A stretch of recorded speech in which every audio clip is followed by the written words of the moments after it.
Dear students, welcome to LGI online classes. I am Snehlata. तो बच्चों, आज का हमारा चैप्टर 17 टॉपिक है विराम चिन्ह।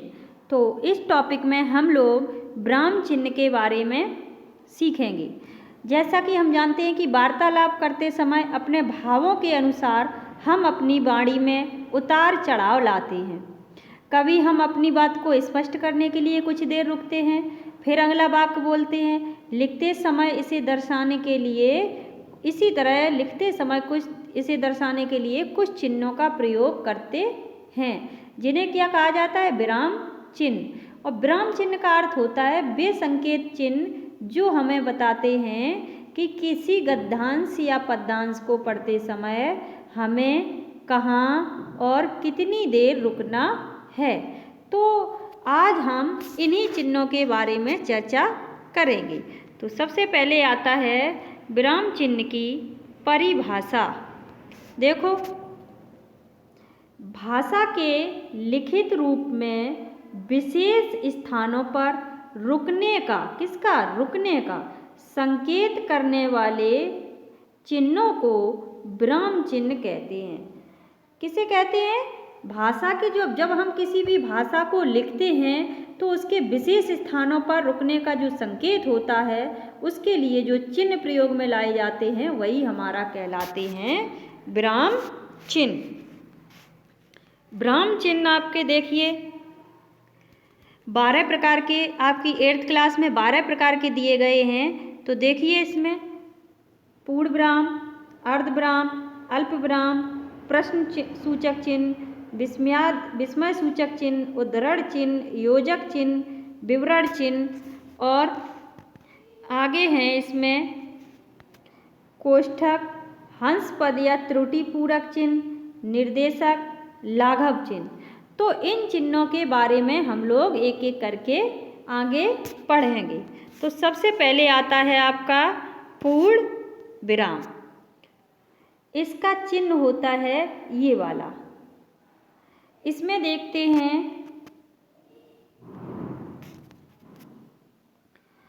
इसको देखते हैं, जब हम इसका प्रयोग करते हैं तो इस विराम चिन्ह का प्रयोग वाक्यों के अंत में होता है। जो पूर्ण विराम का प्रयोग जब हम करते हैं तो जब हम अपनी बात को ख़त्म कर देते हैं तो उसके जब अंत में हम पूर्ण विराम का चिन्ह लगाते हैं। इस चिन्ह द्वारा कथन या वाक्य की पूर्णता का बोध होता है। यानी कि जब हम अपनी बात को ख़त्म कर चुके होते हैं तो इस चिन्ह का प्रयोग करते हैं। जैसे लिखा है, बच्चे मैदान में खेल रहे हैं, लास्ट में पूर्ण विराम लगा दिया।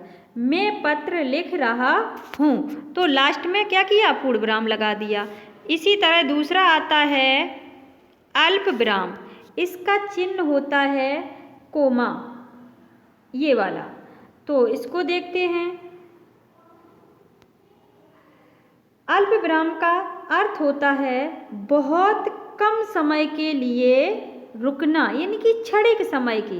पढ़ते या बोलते समय जहाँ बहुत कम समय के लिए रुकना पड़ता है वहाँ इस चिन्ह का प्रयोग होता है। इसका प्रयोग एक ही तरह के दो शब्दों के बीच भी किया जाता है।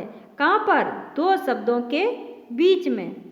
और संबोधन सूचक शब्दों के बाद भी किया जाता है।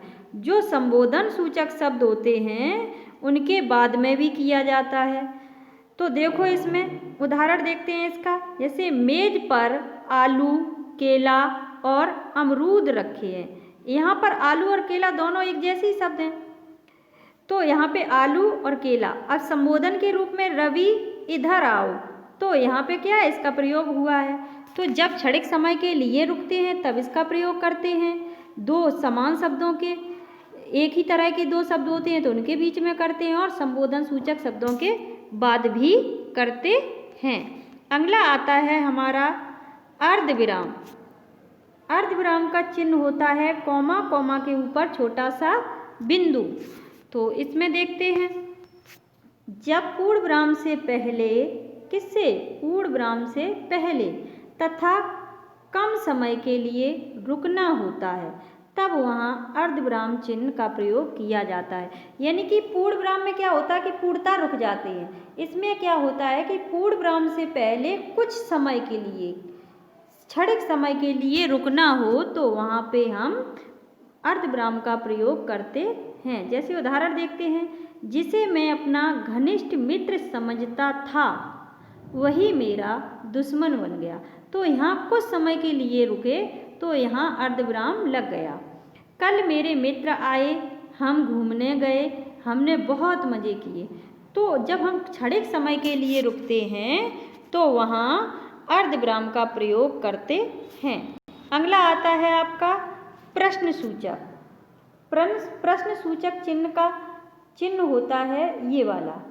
इसको देखते हैं कि प्रश्न सूचक चिन्ह प्रश्नवाचक वाक्यों के अंत में लगाया जाता है। जो प्रश्न का संकेत करते हैं उन वाक्यों में लगाया जाता है। जैसे तुम कब तक वापस लौटोगे? कब मतलब प्रश्नवाचक शब्द है। क्या मैं कक्षा में आ सकता हूँ? तो ये प्रश्नवाचक शब्द है। तो इन वाक्यों के अंत में प्रश्नवाचक चिन्ह का प्रयोग होगा। अगला आता है आपका विस्मयादि बोधक। इसका चिन्ह होता है पूर्णविराम के नीचे गोल बिंदु। तो यहाँ पे क्या होता है, इसको देखते हैं। इस चिन्ह का प्रयोग हम तब करते हैं जैसे लिखा है,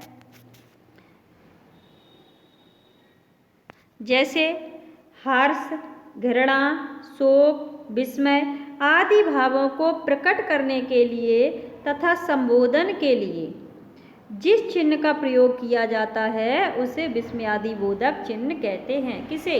हर्ष मतलब प्रसन्नता, घृणा मतलब नफरत, शोक मतलब दुख और विस्मय मतलब आश्चर्य। इन शब्दों को जब हमें इन शब्दों का पता चलता है या किसी को हम बुलाते हैं यानी कि संबोधन करते हैं तो हम विस्मयादि बोधक शब्द का प्रयोग करते हैं। जैसे उदाहरण देखते हैं, अरे कहाँ चल दिए? तो आश्चर्य, छी छी कितनी गंदगी है, इतनी गंदगी कैसे? तो यहाँ क्या है? विस्मयादि बोधक है। शाबाश, मुझे विश्वास था कि तुम कक्षा में प्रथम आओगे। तो यहाँ शाबाश शब्द संबोधन के लिए किया गया है। तो यहाँ पे विस्मयादि बोधक चिन्ह हैं। आगे देखिए, अगला आता है आपका योजक चिन्ह। इसका चिन्ह होता है डैश।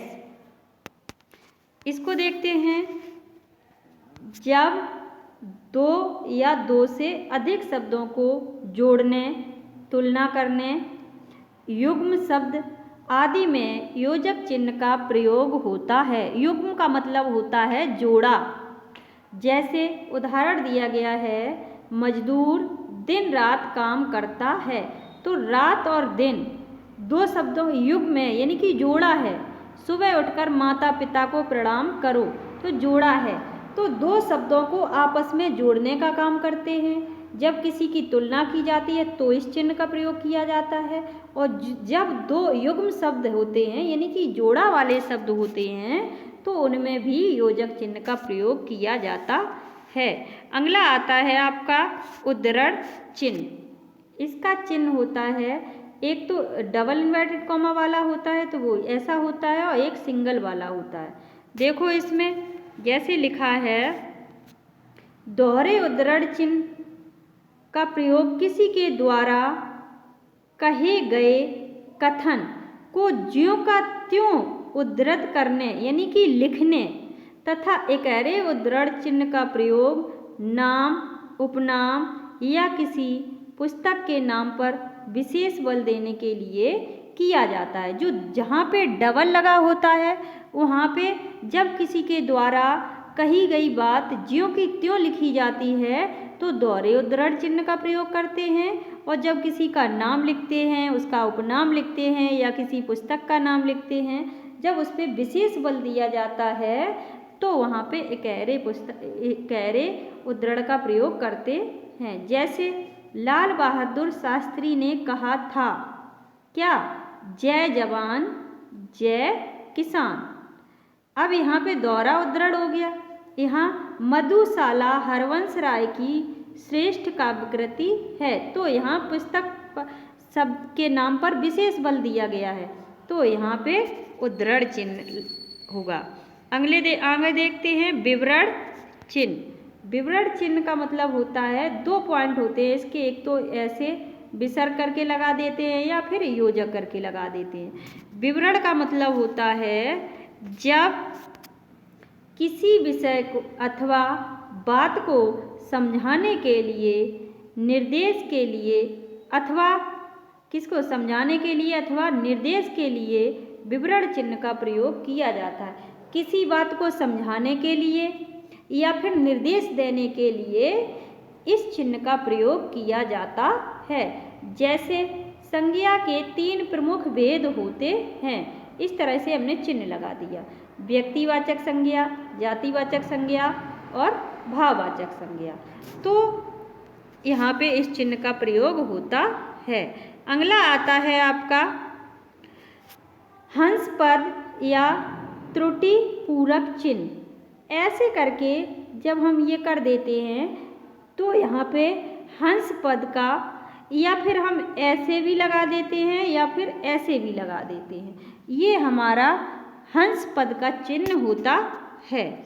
इसमें देखो, जब लिखने में कोई अंश छूट जाता है, जब हम लिख रहे होते हैं और गलती से हमसे कुछ छूट जाता है तो उसे लिखने के लिए इस चिन्ह का प्रयोग किया जाता है। जैसे उदाहरण देखते हैं, जैसे लिखा है सुदीप, अब यहाँ पे अच्छा लड़का है, अब हमें बहुत अच्छा लिखना था, वो छूट गया तो हमने यहाँ पे चिन्ह लगा दिया और यहाँ लिख दिया बहुत। नीरा कल आएगी, तो यहाँ पे नीरा कल आएगी, कल हमने ऊपर लिख दिया। तो जब हमसे वाक्य में लिखते समय कुछ अंश छूट जाता है तो उस वाक्य को पूरा करने के लिए हम हंस पद का प्रयोग करते हैं। अगला आता है आपका निर्देशक चिन्ह। जिस तरह से हम विवरण चिन्ह का प्रयोग करते हैं उसी तरह से हम निर्देशक और योजक में अंतर होता है कि योजक छोटा होता है और निर्देशक बड़ा होता है। देखो इसको, जैसे लिखा है निर्देशक चिन्ह का प्रयोग कथन, उद्धरण और संवादों में तथा उदाहरण शब्द के बाद या विवरण देने से पहले किया जाता है। यानी किसी कथन, उद्धरण और संवादों में किया जाता है, उदाहरण के बाद किया जाता है। जब हम लिख देते हैं उदाहरण और ऐसे निर्देशक चिन्ह लगा देते हैं और फिर उसके उदाहरण लिखते हैं। इसी तरह विवरण देने के लिए भी किया जाता है। जैसे राम बोला मैं बेईमानी नहीं कर सकता, तो यहाँ पे क्या है, कथन लिखा है। अध्यापिका ने कहा आप अपनी किताबें खोलिए, तो यहाँ पे विवरण चिन्ह का प्रयोग हुआ है। इसी तरह अगला आता है आपका लाघव चिन्ह। लाघव चिन्ह का ये चिन्ह होता है ऐसे करके। तो इस चिन्ह का प्रयोग हम लाघव चिन्ह का प्रयोग बड़े शब्द को संक्षेप में लिखने के लिए करते हैं। यानी कि किसी बड़े शब्द को हम छोटा करने के लिए इस चिन्ह का प्रयोग करते हैं। बड़े शब्द के पहले अक्षर को लिखकर, किसको, पहले अक्षर को, उसके आगे 0 लगा दिया जाता है।